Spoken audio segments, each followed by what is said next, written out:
Dear students, हम आपके सामने एक और क्वेश्चन है जो फिजिक्स की क्वेश्चन है। IIT मेन में पूछी गई है ये सवाल। एक और क्वेश्चन आज हम लेते हैं आपके लिए। First you read the question. A bullet of mass 20 gram had an initial speed of 1 meter per second. Just before it starts penetrating a mud wall of thickness 20 centimeter.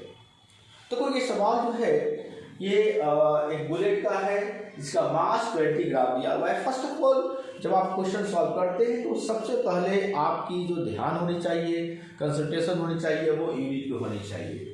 तो पक्का देख लो कि ये ग्राम में है तो नेचुरली है, अगर हम SI में सॉल्व करेंगे तो इसको kg में कन्वर्ट कर लेना है।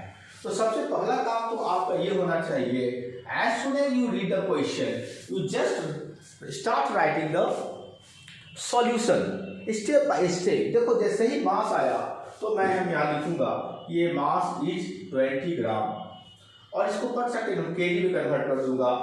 ग्राम को kg में कन्वर्ट करना यू नो वेरी वेल, 1000 से डिवाइड कर दो तो ये हो जाएगा 0.02 kg।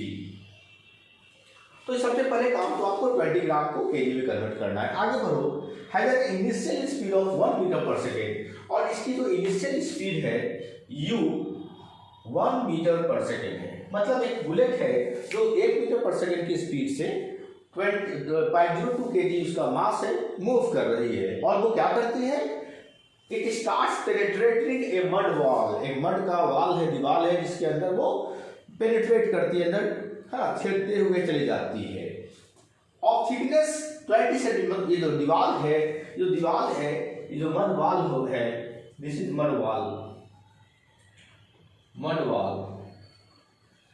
इसके जो थिकनेस है वो है 20 सेंटीमीटर। यहाँ पर भी ध्यान से कि यूनिट बीच में आ गया है सेंटीमीटर, पर साइज को सबसे पहले तो इसको कन्वर्ट कर लो मीटर में। तो S हम डिस्टेंस को लेते हैं क्योंकि इसी डिस्टेंस को बुलेट जो है आपका पेनिट्रेट करेगा, मतलब ये डिस्टेंस ट्रैवल करेगा एक तरीके से।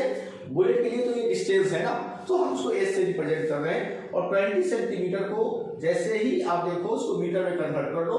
सेंटीमीटर को मीटर में कैसे कन्वर्ट करते हैं, 100 से डिवाइड करके, तो 0.2 मीटर। तो जैसे ही क्वेश्चन रीड करो स्पीड में आपका दिमाग चलना चाहिए और सब कुछ यूनिट प्रॉपर कन्वर्ट होना चाहिए। आगे देखो, अब ये जो बुलेट है वो पेनिट्रेट करती है 20 सेंटीमीटर थिक मड वॉल को। आगे देखो क्या लिखता है, if the wall offers A mean resistance of 2.5 × 10⁻⁻² Newton. Mean resistance का मतलब क्या है, रेजिस्टेंस का मतलब है विरोध करेगा, अपोज करेगा, मोशन को रोकने की कोशिश करेगा। तो नेचुरली है जब आप दीवार में बुलेट जाएगा तो नेचुरली स्पीड थोड़ा ही बढ़ेगा, स्पीड तो घटेगा ही ना, है ना। तो जैसे जैसे दीवार के अंदर जाती है, दीवार के पहले इसकी स्पीड u थी, है ना। ये जो बुलेट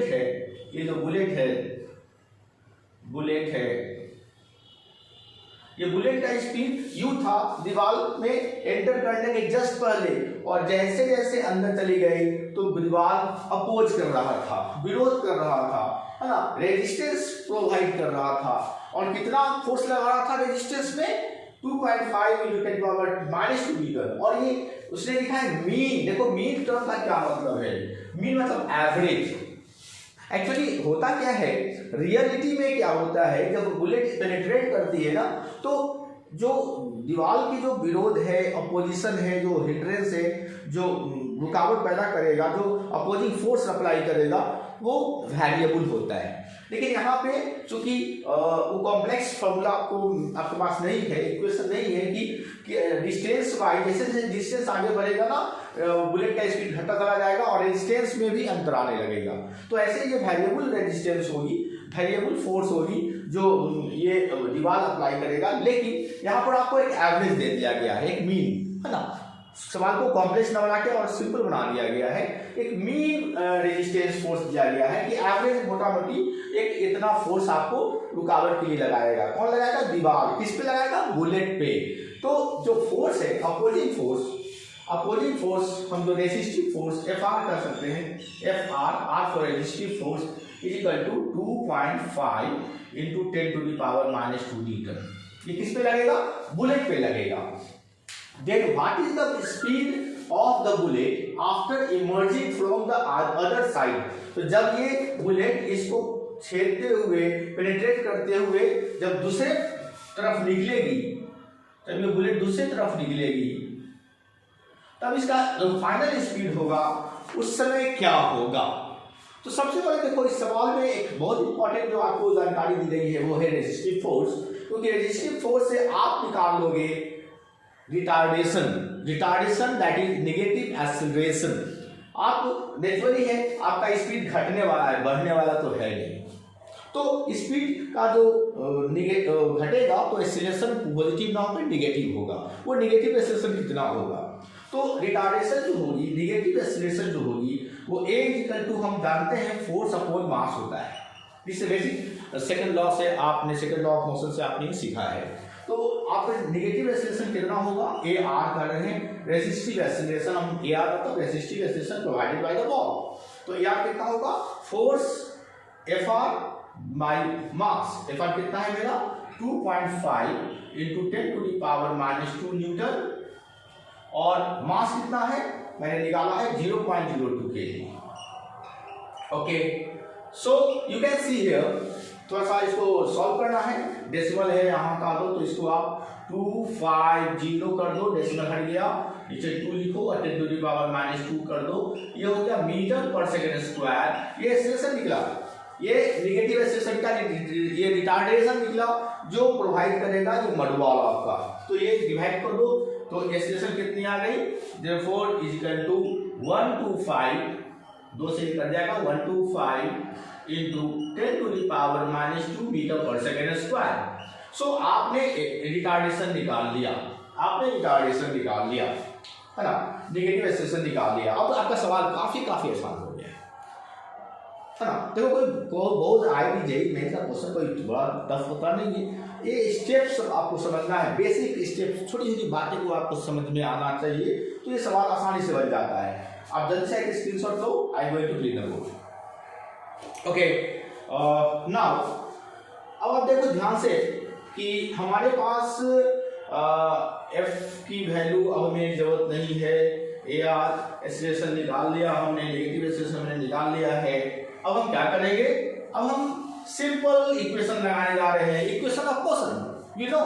वी नो दैट अगर इनिशियल स्पीड u है, v फाइनल स्पीड हमें निकालनी है, और एक्सीलरेशन जो है वो नेगेटिव एक्सीलरेशन ए आर पीछे की ओर लग रही है, उल्टे दिशा में लग रही है ना। तो आप फॉर्मूला अप्लाई कर दो, v square equal to u square plus 2s formula. ये बेसिक फॉर्मूला आपने पढ़ा है इक्वेशन ऑफ मोशन में। देखो कितना सिंपल फॉर्मूला, ऐसे हम लोग इस तरह का सवाल बनाते हैं। तो v आपका निकालना है, वेरी गुड। तो v स्क्वायर इक्वल टू क्या हो जाएगा? u square. u मेरा कितना है? 1 मीटर स्क्वायर, सो 1 स्क्वायर प्लस 2, और ये जो एक्सीलरेशन है वो चूंकि उल्टे दिशा में काम कर रहा है, मोशन के विरोध में काम कर रहा है, स्पीड को कम कर रहा है, मतलब ये रिटार्डेशन का काम कर रहा है, तो हम इसकी वैल्यू को हम क्या रखेंगे? नेगेटिव में रखेंगे, है ना। तो लिखेंगे -125 इंटू 10⁻⁻²। ओके, और s डिस्टेंस जो ट्रेवल करेगा 0.2 मीटर इंटू 0.2 मीटर।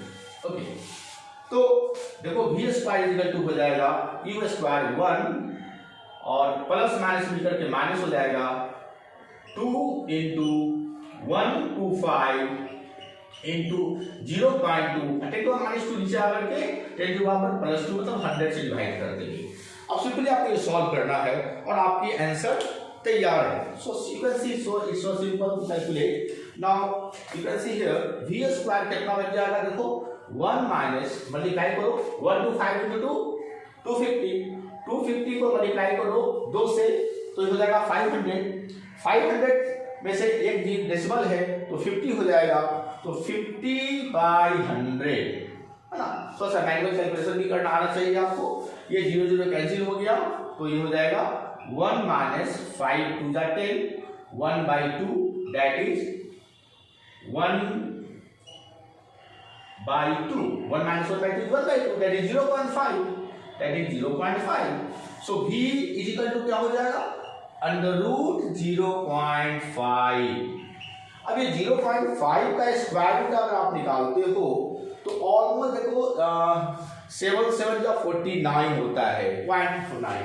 तो ऑलमोस्ट इज इक्वल टू, आप लिख सकते हो इसको almost equal to 0.7 metre per second.